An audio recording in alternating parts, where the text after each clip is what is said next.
Excited here today. We're out at Harvest Hills Ranch, and this is Dr. Arland Hill. He's a very good friend of mine. We've known each other for a little over 15 years, and we don't get to kind of conversate as much, but I wanted just to come out and use this property as an example for all you guys to understand that how much of a focus needs to go in on your selection of food, your produce, your meat byproducts, everything that you have at your disposal. And one of the best resources that I know around, especially being kind of local to us, is Arland. So why don't you tell everybody a little bit about yourself? Sure. So I started out growing up in agriculture, a little different environment though. It was more of a conventional model, so I can have an appreciation of contrasting what we do now to that model because I saw it firsthand.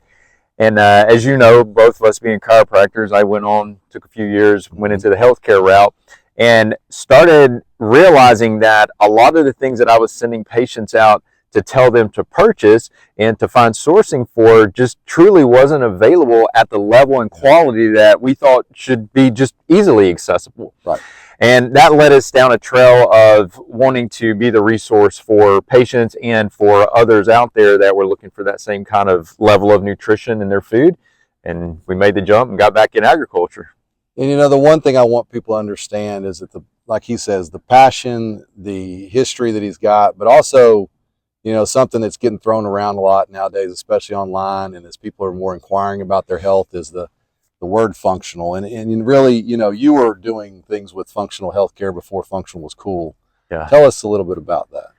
Well, a lot of that evolved from just an interest in nutrition and having the desire to try to always answer the question why. I never really was satisfied with giving the Band-Aid approach, even if it was the green medicine Band-Aid approach, right? It still didn't truly get to the heart of why that patient showed up at my door. And to be able to answer those questions for them, you had to go into a functional model because looking at things from a traditional static approach just wasn't going to answer where that patient was. Right. And what I've kind of fell into with our office is, well, you well know, is I started out doing so much sports and nutrition specifically for performance and aesthetics. And as patients come in with more and more health concerns and no real place to go to. Right.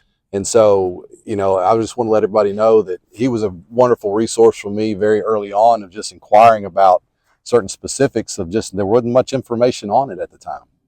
And so he's a wealth of knowledge. And again, he's poured it into his property, into this farm. And it's amazing to see the products that come out of this place.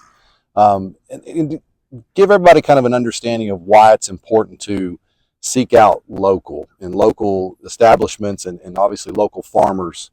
So tell us a little bit about that. I think to answer that question, you've got to be able to think big picture. You've got to look at the big scenario of what's going on in the food industry. And you really have to look at it as an industry because the way that the food supply is operated now, it's controlled by a very select few. And we saw this with the pandemic and we've seen it even multiple times since then. And just even most recently with the egg shortage, that when a small sector of the food industry begins to have dysfunction associated with it, the entire supply chain behind that begins to crumble. And that's all the result of it being a centralized system. And so when you look at a local food supply is by nature decentralized. So if one part in one area begins to struggle, the areas around that are still independent. So they're not going to suffer the same way. Gotcha. And do you feel that where we're headed as a country now, especially with our new administration, do you see some things happening in your sector? We're going to be making some headway, you think? I think we will make some headway there. I think that there are some individuals in the administration that are being pulled in that are going to make moves in the right direction. But I also think it would be a little naive to think that that's going to happen anytime on a time scale that is probably what we would prefer to see. Right. Those changes are going to come, but they're probably going to come slow. And you also have to look at, there's a lot of money that still exists out there on the corporate industrial side that doesn't want some of these changes to take place. And so it sounds good on the surface, and hopefully it will be in the long run, but I think the consumer out there also has to have a realistic expectation of what's coming. So that's even more the reason why you need to buy local, find local, buy local. And can you tell everybody exactly how the process works here? Exactly how do they order, that kind of stuff, or maybe how you can get to them? Yeah, it's actually a really easy process now. We've actually been able to incorporate in a lot of technology here. It's as simple as someone going to harvesthillsranch.com, going to our website. They can have a very transparent view of what we are, how we operate, how we raise the animals, all the systems that we use here, and then they can immediately from that transition into if I want beef, if I want chicken, if I want turkey. They can easily make the selections that they're interested in, and we ship it right to them. That's amazing. And just about how far of a distance would you typically take a delivery or anything like that?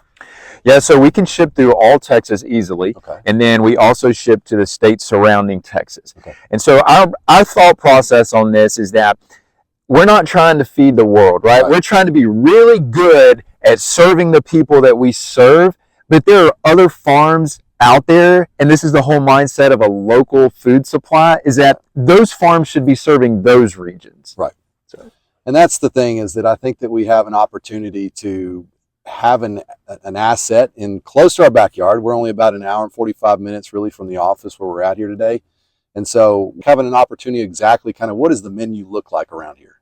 Yeah. So we really enjoy our beef herd, right? We really do. Beautiful, and they look fantastic. So, yeah.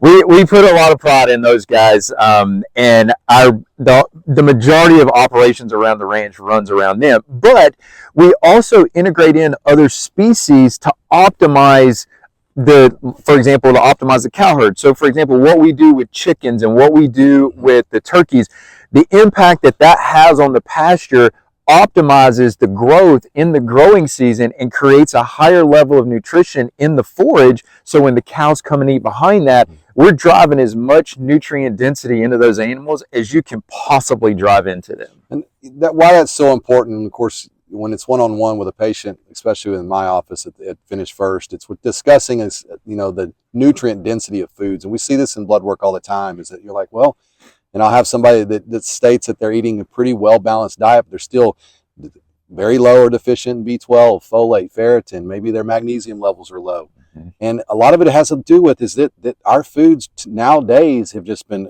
over-farmed, overproduced, and just underutilize the nutrients that are in the ground anymore. And so when someone's taking the care of their hard work in a place like this, it shows up in not only in what the taste is and what it looks like, but what you feel, but certainly in the numbers. Yeah. So I think that's what's really cool about this. And is there anything else that you can tell people that's, what sets you apart, why you really kind of have, and what you've learned over, this is what, y'all have had this for 10 We're 8 years in now, okay. Yeah. I knew it was coming on close to 10 years. Yeah. So if you can tell everybody, what have you learned from beginning to now so far about doing such an incredible project as this? Well, I think the main thing that I've learned in developing the relationship with our customers is all around the term transparency and trying to truly be a transparent source of food when it just honestly doesn't exist. And this is what I always tell consumers. You don't know what you don't know until you stand on the producer side. Yeah. And then when you stand on the producer side and you can see and you begin to know what questions to ask, you can see where the system has holes in it. And it also tells you where you have the opportunity to create a better product. And whether it's from the standpoint of how we manage animals, creating custom feeds that optimize animal and human nutrition. I mean, these are all the things that we go through that just on the surface, you don't see that on the surface, right? It just looks like we're raising cows or raising chickens, but there's so much more behind that we're doing to try to optimize the health of the patient. Well, that leads me to another question. And what kind of led you to open this place up to the public? I mean, there were really two things, and it evolved both of them around the farmers market. There were two core incidents, and this is by no means meant to be a negative slant against the farmers market, but this was what happened to us. So before we moved out here, we would, every Saturday morning, we got up, we went to the farmers market, and we started asking questions like, how is this produce so perfect every week. Yeah. And how are they producing this much volume? And we would research the farm, which I would highly advise everyone to do. Do your own due diligence and research. But we just couldn't make 2 and 2 add up to 4. we ended up moving out here, and we were looking at ways that we wanted to be able to deliver our product back to the consumer, right? And so we said, you know what, let's go visit the local farmers markets. And we started doing that, and we saw, I mean, literally the games that were getting played by the vendors, and we said, we're not going to be a part of this. We can't do this. There's got to be a better avenue, and it comes back to that transparency, that word of transparency. Well, the integrity, I mean, you can see it every square inch of this place, and as well, all you know how important that is to myself and my family and our team at Finish First. And that's one part of our, obviously our core value structure. And that's why, partnering with, a local farmer, getting to know them, getting to know their process, very critical.